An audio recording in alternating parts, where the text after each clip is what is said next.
세계 경제에 있어서 바다가 하는 역할이 엄청나게 커요. 앞으로 해저에서 굉장히 많은 움직임들이 생길 거예요. 2050년이 되면 세계 인구의 한 70%가 도시에서 살고 있을 건데 전 세계의 도시들은 한 90% 정도가 해안이에요. 점점 더 많은 사람들이 해안에서 몰릴 수밖에 없는 상황에서 해수면이 계속해서 상승을 하고 있으면 당연히 수상 주거 공간의 니즈가 생길 수밖에 없다라고 판단을 해서 수상 도시를 짓는 길을 걷고 있는데요. 저는 개인적으로 물속에서 숨 쉴 수 있는 건 너무 기대가 되고요.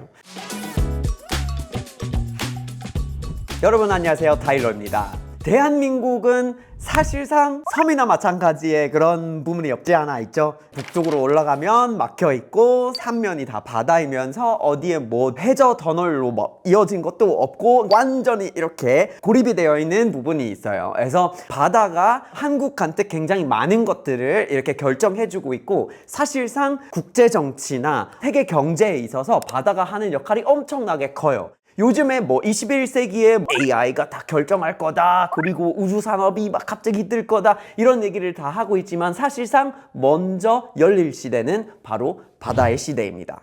더 말하기 전에 여러분들한테 부탁드릴 게 있어요. 타일러 볼까요를 보시는 분들 80% 이상이 구독을 안 하고 있다고 하더라고요. 여러분 꼭 구독해주세요. 바다의 시대가 먼저 열리는데 몇 가지 이유가 있어요. 첫 번째 포인트는 바로 우리한테 너무나 필요한 희토류예요. 희토류가 우리한테 너무나 중요해요. 사실 엄청나게 많은 그런 기술에 사용이 되고 있는데 2차 전지라든지 재생에너지를 도입하려면 엄청나게 많이 필요하고 첨단 기술, 이런 뭐 마이크로칩이라든지 아니면 초전도체를 개발하는 데 있어서 희토류를 쓰기도 한다고 하더라고요. 그래서 그런 거를 계속해서 우리가 광에서 발굴을 해가지고 꺼내오기보다는 사실 앞으로 해저에 그냥 그대로 축적이 되어가고 있으니까 그거를 모아갈 수 있으면 된다고 하더라고요. 해저에 수압이 굉장히 높아졌을 때 뭐 4,000m 굉장히 깊이 이렇게 물이 많이 쌓여 있을 때 그 수압에 따라서 물 속에 있는 금속이 어떤 물질을 둘러싸기 시작해요. 그러면 점점 더 응집이 되기 시작하는데 그냥 돌멩이가 자라고 있다고 상상을 하시면 되는데 그 돌멩이가 복합 금속으로 이루어지는 거예요. 망가니즈 단계라고 부르기도 하는데 망가니즈 발음하기 너무 어렵다. 망가니즈 너듀이라고 하는데 이런 것들이 우리한테 너무나 필요한 희토류로 복합적으로 구성이 되어 있어요. 그런데 땅 속에 있는 것도 아니고 그냥 해저에 그대로 이렇게 놓여 있거든요. 그래서 실제로 사진으로 이렇게 보시면 그냥 희토류 밭이에요. 그런 걸 심해해서 우리가 채집해가고 그러기에 기술이 좀 더 필요한 부분들이 많다고 하긴 하지만 그런 건 가능한 부분이니까 앞으로 해저에서 우리가 필요한 희토류를 긁어가기 위해서 굉장히 많은 움직임들이 생길 거예요. 심지어 얼마나 많이 있다고 하냐면 1981년도에 영국의 한 지질학자가 아처라는 사람인데 이 사람이 분석하기에는 해저에 한 5천억 톤의 희토류가 그냥 그렇게 놓여 있어요. 모두 다 쓸 수 있는 자리에 있는 건 아니지만 엄청나게 큰 초원만큼의 그런 자원들이 그냥 놓여 있다고 합니다. 그래서 이렇게 희토류가 많으면 당연히 그거를 가지고 싶어 하는 사람이 많아지겠죠? 온갖 나라들이 해저에서 자원을 활용하기 위해서 움직이려고 하고 있는 거예요. 나라마다 나의 해역을 확장하자라는 그런 추세를 겪고 있고요. 해역은 사실 여러 가지 종류가 있어요. 어느 수심에 어떤 업의 권리라든지 무역의 권리라든지 뭐 해저에 있는 자원을 쓸 수 있는지 아니면 해저 지하 자원을 쓸 수 있는지 그런 거에 따라서 아예 그냥 해역의 여러 가지 종류가 존재하는데 그 중에서 ECS라는 게 있어요. Extended Continental Shelf라는 거예요. 그래서 어디까지 뭐 해안 국가인데 내 해안 국가의 땅이 어떻게 바닷속으로 들어간다를 쭉 이렇게 증명을 할 수 있으면 거기까지 해저에 있는 자원을 쓸 수 있는 권리를 더 확보하려고 하는 거예요. ECS의 해역을 확장하려고 하는 거예요.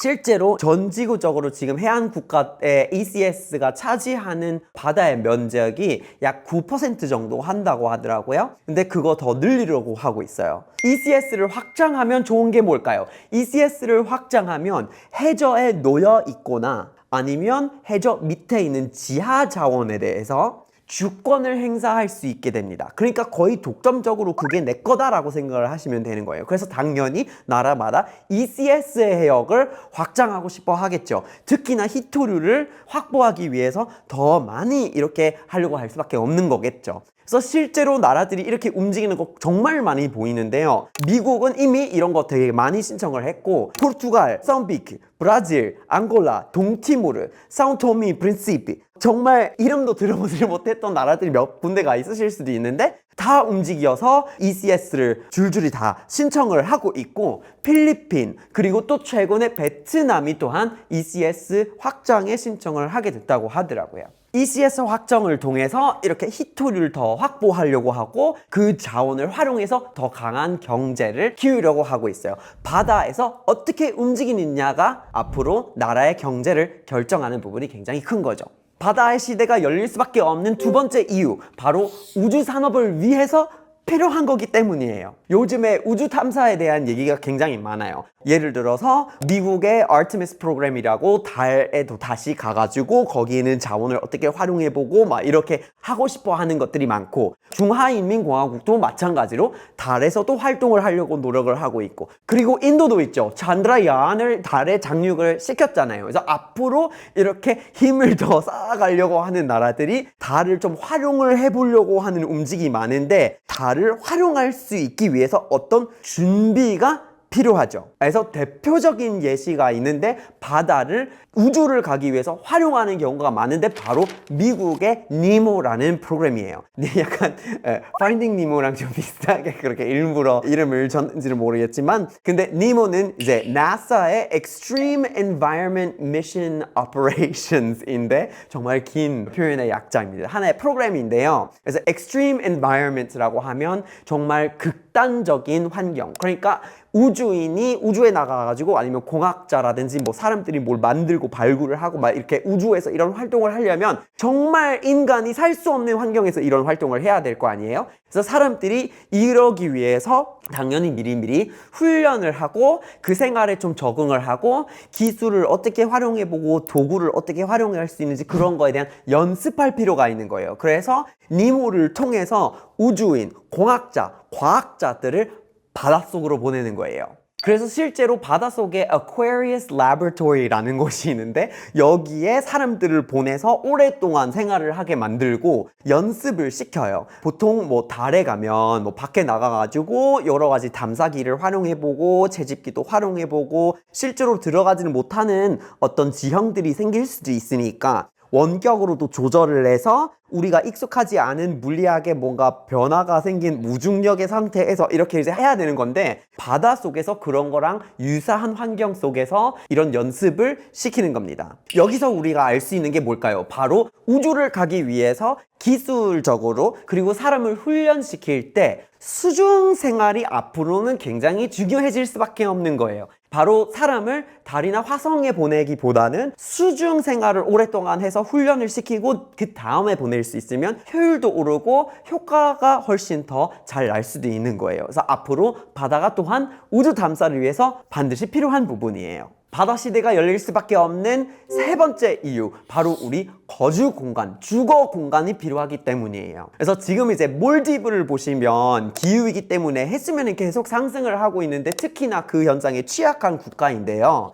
그래서 이 나라에서 floating city, 그러니까 물에 떠 있는 도시를 지금 짓는 중에 있어요. 물론 여기는 이제 일부가 어느 정도 좀 섬에 연결이 되어 있는 부분이 있지만 실제로 수상에 한 2만 명 정도가 거주할 수 있는 도시를 짓고 있는 중에 있어요. 그래서 위성 사진도 이미 나와 있는데 앞으로 해서 계속 이렇게 찍고 있을 거라고 하더라고요. 몰디브에서 이렇게 수상 도시를 지을 수 있는 기술은 그냥 바로 몰디브에서만 나오는 게 아니라 바로 역시나 물 관련 그런 공학을 너무나 잘하는 네덜란드에서 나오고 있고요. 바로 Water Studio라는 기업이 있어요. 근데 여기가 수상 도시 이런 거에 대한 비전을 되게 크게 갖고 있으니까 세계적으로 여기저기 프로젝트를 굉장히 많이 하고 있어요. 그 중에 하나가 몰디브 프로젝트이고요. 워터 스튜디오의 목표가 있대요. 2050년이 되면 세계 인구의 한 70%가 도시에서 살고 있을 건데 전 세계의 도시들은 한 90% 정도가 해안이에요. 그러니까 점점 더 많은 사람들이 해안에서 몰릴 수밖에 없는 상황에서 해수면이 계속해서 상승을 하고 있으면 당연히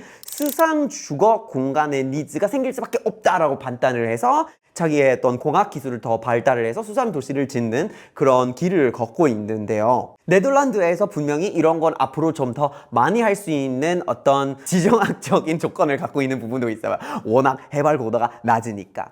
근데 은근히 또 가까운 곳에서 수상도시를 보게 될 수도 있어요. 부산에서 수상도시 기획이 있는데 어느 정도 진행이 되고 있는지는 모르겠지만 그런데 뉴욕타임즈에서 또 최근에 다시 보도가 됐는데 여기서 사람들이 좀 친환경적인 방식으로 해수면이 상승하는 동시에 수상으로 이렇게 생활을 할 수 있는 공간에 대한 기획이 있고 추진 중에 있다고 합니다. 개인적으로 기후이기 때문에 해수면 상승이 조금은 걱정이 되는 부분이 없지 않아 있어가지고 이런 기술이 점점 더 나온다는 게 너무나 큰 위로가 되는 것 같아요. 그리고 바다 시대가 열릴 것 같은 또 한 가지의 이유를 말씀드리자면 또 디자인적으로 기술적으로 우리가 수중에서 생활을 할 수 있기 위한 그런 기술이 점점 나올 수밖에 없는 단계까지 왔기 때문이에요. 최근에 일본 출신의 한 산업 디자이너가 준 가메이라는 사람인데 이 디자이너가 사람들이 수중에서 장착을 이렇게 착용을 하면 숨쉬게 해줄 수 있는 장치를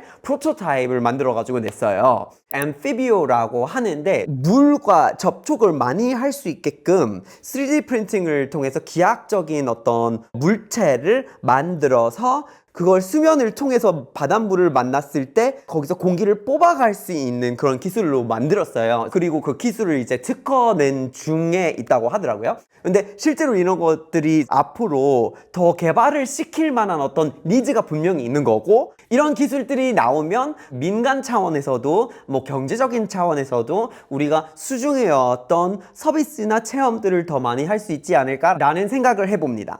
물속에서 숨을 쉴 수 있는 날이 아무래도 좀 더 기다려야 생기지 않을까 싶긴 하지만 그런데 분명히 희토류 부분이라든지 아니면 우주 산업의 바다가 얼마나 중요한지 다시 생각을 해보면 우리가 21세기에 우주의 시대가 열리기 전에 바다의 시대가 먼저 열릴 수밖에 없다는 것을 좀 인정할 수 있을 것 같습니다.